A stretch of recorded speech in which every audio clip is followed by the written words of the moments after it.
ninyo sa Office of the Vice President. Ang susunod po na pagpapasalamat ko ay ang mahal ko kayo.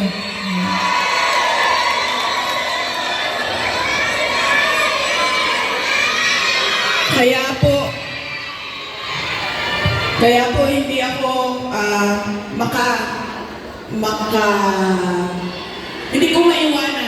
hindi ko maiwanan ang aking katayuan, tama ba ang pwesto? Posisyon. Dahil sa inyong lahat.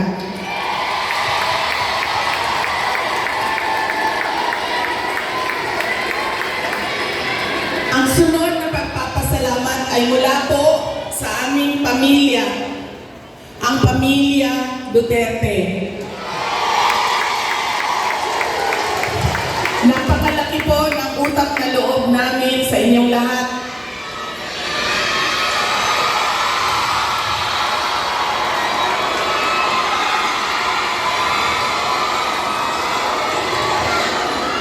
Dako kayo ang mga utang na kabubuton kaninyong tanan, mga kaigsunan namo.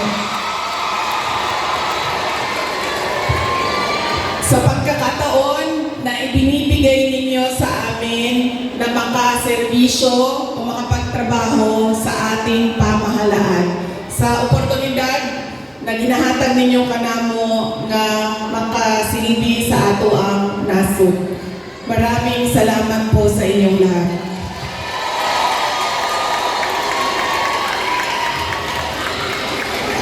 Okay, so yan na po ang aking mga pagpapasalamat. Meron pa ba akong hindi na Maraming salamat, ma'am. Ang sunod ay lilipat na po ako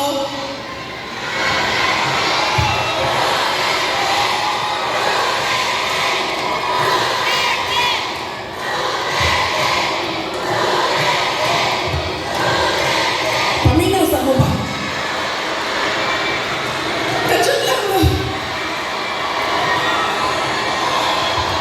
Alas 12 na.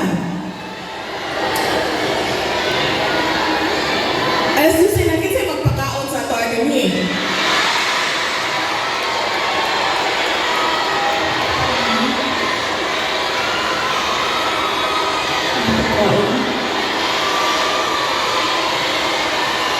Ano yung Jollibee? May Jollibee daw, sabi ni ma'am.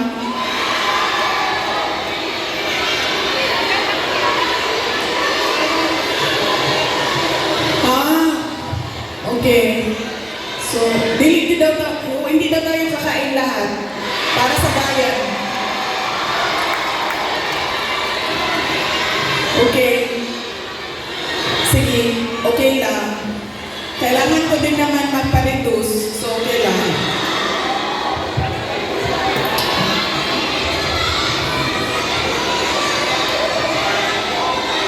Ma'am, darating tayo dyan sa ayuda na yan, ha? Wait lang. Kasi, tuloy-tuloy ko na ha. Ang susunod ko po ay ang dahil pagpapasalamat po ito kay PRRD, former President Rodrigo Duterte, ay mag-share ako sa inyo ng aking pagpapasalamat sa kanya. Medyo mahaba itong kwento na ito, so mamaya nyo na singilin yung mga suspension order ninyo. Alam nyo, isa lang, sa lahat siguro ng pagmamahal or generosity ni former President Rodrigo Duterte, isa lang ang stand out. Nag-iisa lang ang lagi kong pinagpapasalamat sa Diyos na ginawa ni Tatay Digong, ni former President Duterte sa akin.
Hello? Okay na? Sir, pakihanap na yung inutusan ni Marcos na patayin yung aking...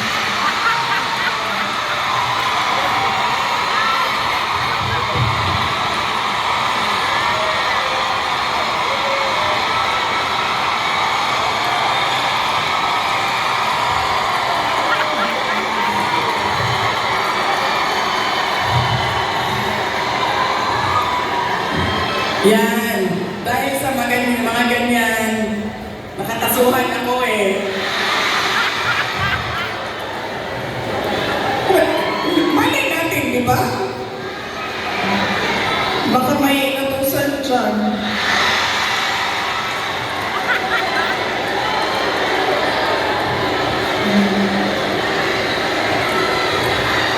Okay. Isa lang. Paulit-ulit yan pag napapaisip ako sa tatay ko.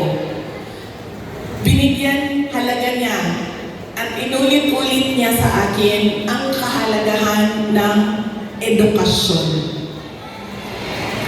Hindi niya ako tinigilan. Alam niyo, si PRP, yun pong mga nasa harap, kailangan niyo po umupo kasi hindi makakita yung nasa likod. Hindi siya tulad ng tatay ninyo na malambing, mapagmahal. Hindi ganyan ang tatay ko. Ang tatay ko galing siya sa generation na laging galit. Diba? Sino yung may mga magulang na yung generation na laging galit?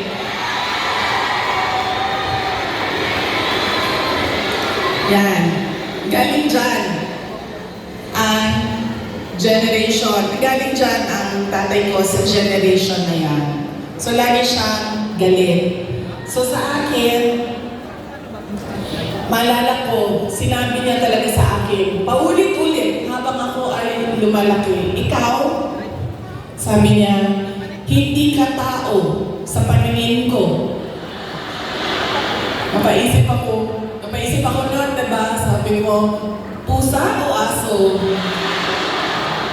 Sabi niya, hindi ka tao sa paningin ko kung hindi ka abogado o doktor. Totoo yan. So paulit-ulit niya yan na sinasabi sa akin. So syempre, pag ikaw bata ka, diba? Pasok yan paulit-ulit dyan sa iyo. So ako din, habang ako ay nag-aaral, nung ako ay malaki, nag-aaral na elementary, high school, napasok na sa isip ko. At 4 years old ha, hindi ko alam, baka sa tiyan pa lang sinasabihan na ako ng tatay ko, ikaw, hindi ka tao. O hindi ka... Kasi 4 years old pa lang, sa yearbook ko ng kindergarten, nakalagay doon, I want to be a pediatrician. Imagine nyo, hindi doktor ha. Alam ko kung ano ang specialty ko. Sabi ko, I want to be a pediatrician. Nandiyan pa yan hanggang ngayon, ang yearbook na yan. Kaya, nung ako ay, paulit-ulit yun, alam ko na magiging doktor ako, alam ko na magiging doktor ako. Nung panahon na kailangan mag-apply ng entrance exam sa college, di ba? Kailangan natin mag-apply sa mga colleges and universities. Hindi nila alam, yung mga magulang ko, nag-apply ako sa University of the Philippines. Nung nag-apply ako sa University of the Philippines, syempre nilagay ko din naman yung science courses.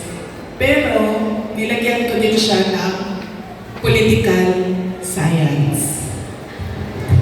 Nung nakita ko ang result at nalaman ng mga magulang ko yung result, nakalagay doon, na-match ako na-waitlist ako sa political science. So sobrang excited ko. Hindi nila alam na gusto ko mag-college sa Manila. Kaya sikreto ako na nag-apply. Sobrang excited ko. Sabi ko sa mga magulang ko, Pumasa ako ng UP. Pero political science kasi yung kurso. So sabi ko, gusto ko sana pumasok ng UP Diliman yun eh. UP Diliman. Tapos political science yung Hindi ka ba nakatakot? kurso. Sabi ng Makakatapos ka na. BS. nagwayo. Pwede na naman. Naggalit si PRD. Sabi niya, di ba, sabi mo, simula nung bata ka pa, gusto mo maging doktor? Pre-med ba ang political science? Tapos sabi niya, hindi ka pwedeng pumasok ng University of the Philippines. Kahit saan man yan. Sabi niya, dahil kilala ko ang ugali mo. Anak kita. Alam ko kung anong ugali mo. Sabi niya, marirecruit ka lang ng makabayan. Aakyat ka. Totoo ito, sinabi niya. Aakyat ka ng bundok. Magiging NPA ka. Ikaw ang magiging head ng New People's Army. At ikaw ang makakalaban ko pagdating ng panahon. Kaya hindi ka pwede pumasok ng University of the Philippines. So sabi niya, pumili ka. Kahit anong paaralan dito sa Davao, pumili ka dyan. So sabi ko sa mama ko, Ma. So sabi ng mama ko, sige na lang, kasi sinabi mo man doktor. So mag-pre-med ka na lang. Okay.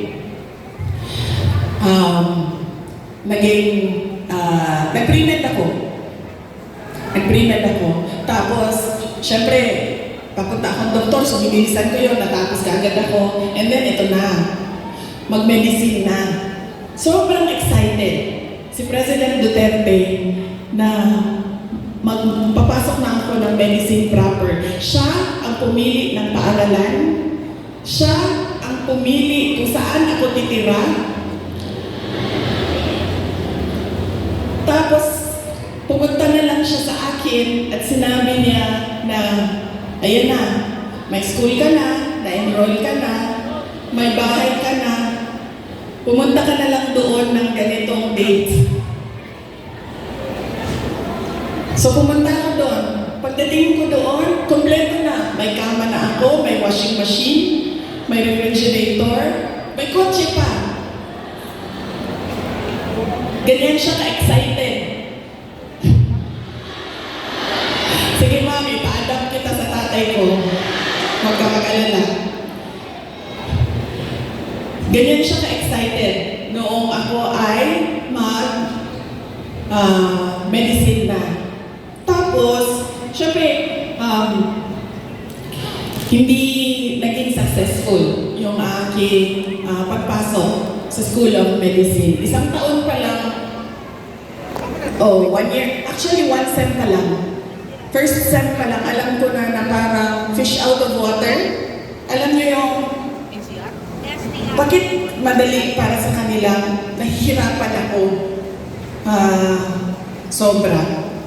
Tapos dumating ang second sem na halos hindi na ako pumapasok. So kinabahan na ako. Kasi, di ba sa probinsya, di ba sa Atua, pagpadala ka sa Manila kasi ako nag-med school, pag ipadala ka sa Manila, parang malaking send-off yun. Congratulations sa anak ko, graduate ng ganito. Congratulations at magiging doktor yan.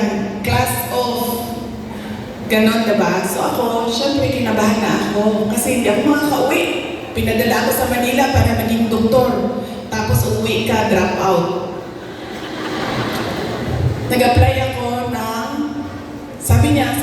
naisip ko pa noon, pinag-iisipan ko ang kapalaran ko. Uy, sabi naman ng tatay ko, doktor daw o abogado. So dito na lang ako sa abogado. So lumipat ako, nag-apply ako sa San Beda College kasi at the time na nag-decision ako, San Beda College na lang yung bukas sa mga exams, entrance exams. So hindi ko pa sinabi kaagad sa mga magulang ko na nasa San Beda na ako. Nalaman na lang nila dahil nagsabi ang driver. Sabi niya, hindi na yan siya pumupunta ng Cavite. Lagi kaming nandyan sa Menjola.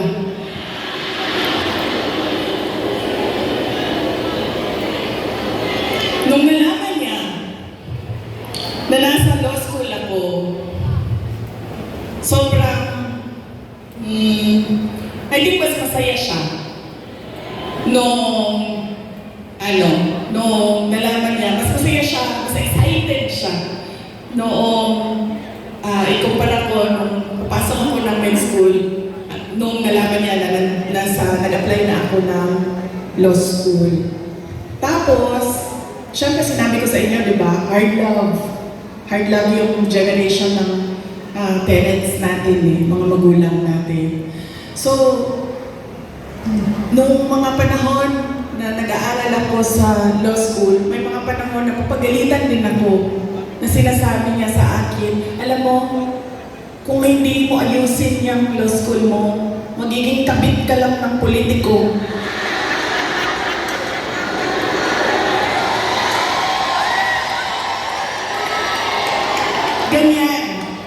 Ganyan siya kung, di ba pangit pakinggan sa atin?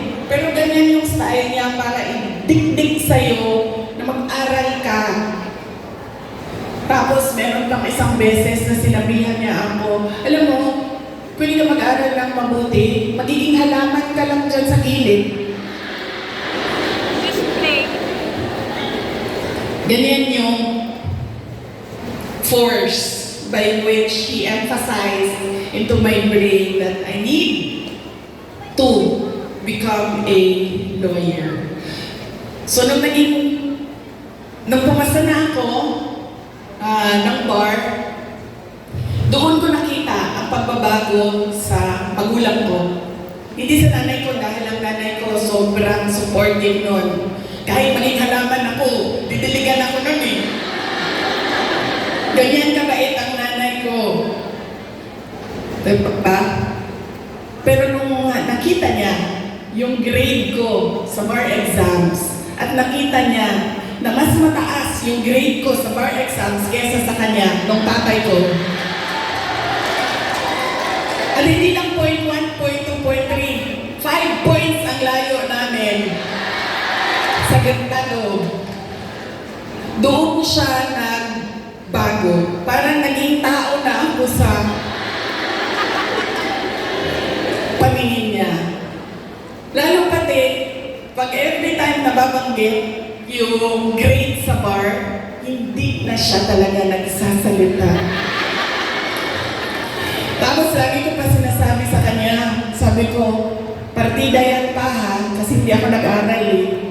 Kung nag-aaral ako, top-notcher ako eh.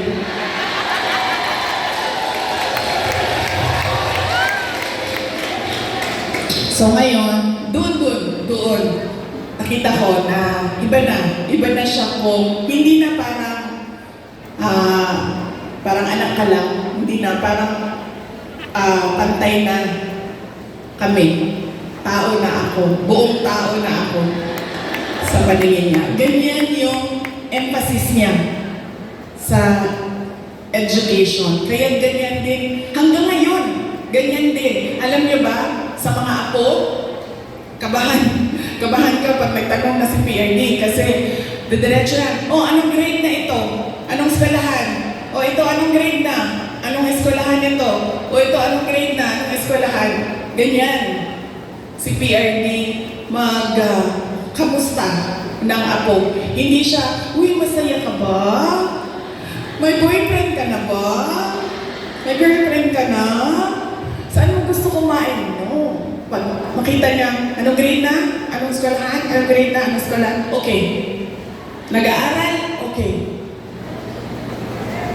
Ganon pa rin. Ka-hardliner siya sa education. So yan yung talaga, pinagpapasalamat ko sa kanya. Dahil kung hindi ako naging abogado, lalo pati yung mga pinagdaanan ko ngayon, hindi ko siya, kasi ngayon naiintindihan ko kung ano yung pinagdadaanan ko. Siguro kung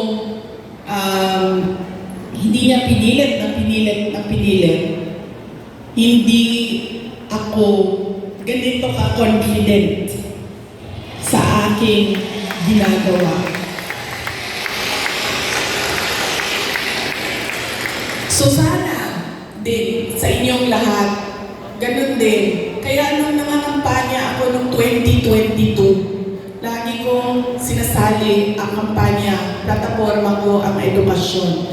Sana ganun din ang inyong mga anak, ang inyong mga kapatid, ang inyong mga apo. Huwag ninyo silang tigilan. Dahil minsan ako pag pumupunta sa mga barangay ninyo, sa mga municipality ninyo, meron talaga akong naririnig na sumasagot na, oh, college graduate naman pero wala namang trabaho. Pero iba din ang trabaho ng college graduate at natapos lang ng grade 6. Iba talaga yun. Iba yung oportunidad na dumadating sa mga nakapagtapos kesa natapos lang na grade 3, grade 4. At madami yun. Madami yan sa ating bayan ngayon. Na pagdating ng high school, ay sinasabihan yung mga anak, kailangan mo na magtrabaho, tumulong sa pamilya. Kaya dapat huwag nating tigilan ang ating mga anak. Paulit-ulit talaga yan. Edukasyon ang susi ng pagbabago ng buhay nila.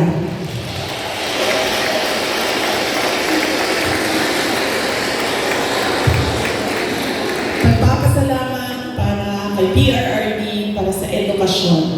Ang susunod po ay ang pagpili natin ng kandidato sa 2025 ngayong darating na buwan. Kay baon mo na tagam, nakaon di akong tagam atong 2022 no?